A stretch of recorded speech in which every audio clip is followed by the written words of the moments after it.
This summer, the U.S. Congress passed and President Obama signed into effect Public Law number 112-153, which is more commonly known as the Pilot's Bill of Rights. This new law is described as having restored a level playing field between airmen accused of having violated flying regulations and the Federal Aviation Administration. Here with me today is the author of A Primer on the Pilot's Bill of Rights, Alan Armstrong. Welcome back, Alan. Well, thank you, Dave. Alan, you're not only an aviation attorney, but also an accomplished general aviator and warbird pilot. What would you say are the key elements in the Pilot's Bill of Rights? Dave, I think there are principally three things, perhaps four. The first thing is that although the FAA has borne the burden of proof in proceedings before the NTSB, as a practical matter, there's been a statute that has reversed that burden of proof by requiring the NTSB to defer to interpretations of the FARs by the FAA, and that deference clause is now gone. That's a significant step. The second thing is that historically there have been no rules of evidence in hearings before NTSB law judges. There now will be the federal rules of evidence. Thirdly, historically there have been no rules of procedure, and now we're going to have the federal rules of civil procedure. And then fourthly, in the event of an incident where the airman may be implicated, the agency is required to give certain warnings to the airman and to provide information to the airman upon his request. So it's an attempt to level the playing field and eliminate a deference clause and impart some real structure to enforcement proceedings. Alan, one of the things that I noticed in the Pilot's Bill of Rights is the requirement for the FAA to improve the notices to airmen, or NOTAM system, and that's something that you and I use every time that we go fly. Do you think there are any improvements that need to be made to the NOTAM system? There probably are, although I don't know how it's going to be achieved. I know that there are various kinds of NOTAMs. There are local NOTAMs, and there are distant NOTAMs, and there are FTC NOTAMs, and I know that checking NOTAM data can be tedious. How they're going to simplify this, I do not know. Apparently they're required to as part of the Pilot's Bill of Rights, but precisely how they're going to go about doing that, I really couldn't tell you. Well, so Alan, how do you see the Pilot's Bill of Rights changing the way we do business currently as aviators, such as how we do our pre-flight preparations, the way we fly, and even what we do when a flight is complete?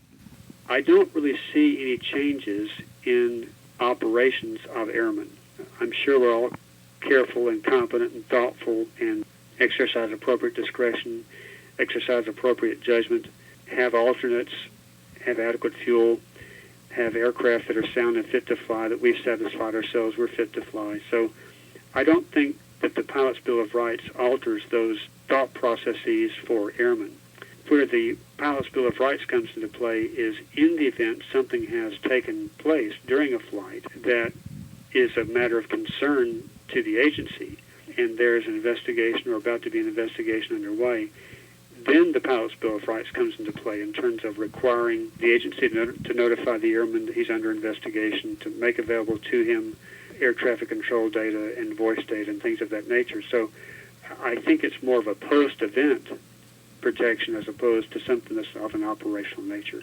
So at the end of the day, do you think that once the Pilot's Bill of Rights is fully implemented, that it will increase or decrease the need for legal representation for those cases that go before an FAA administrative law judge?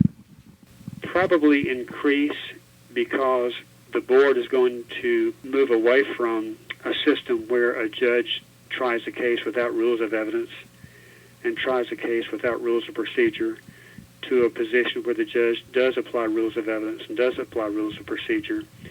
And so given the fact that these hearings are going to have more structure to them, suggest that you're going to have a lawyer to meaningfully participate in the hearing process. I mean, bear in mind, the agency has legions of lawyers to represent it, and so it would stand to reason that a prudent pilot would have his own counsel to represent his interest.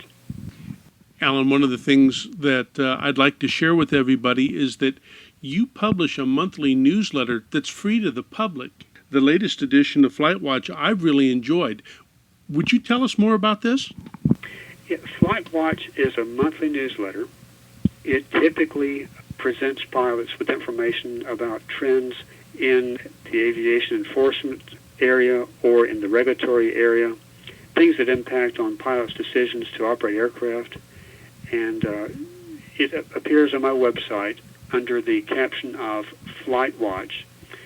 And the website address is www.alanarmstronglaw.com. And FlightWatch addresses a host of issues that come into play with airmen, altitude deviations, runway incursions, airmen who are arrested for DUI, time-sharing airplanes, fractional ownership, a host of things that are operational in nature that relate to flying. Alan, I want to thank you for your article and especially for your insights into the Pilot's Bill of Rights. Well, Dave, you're very welcome.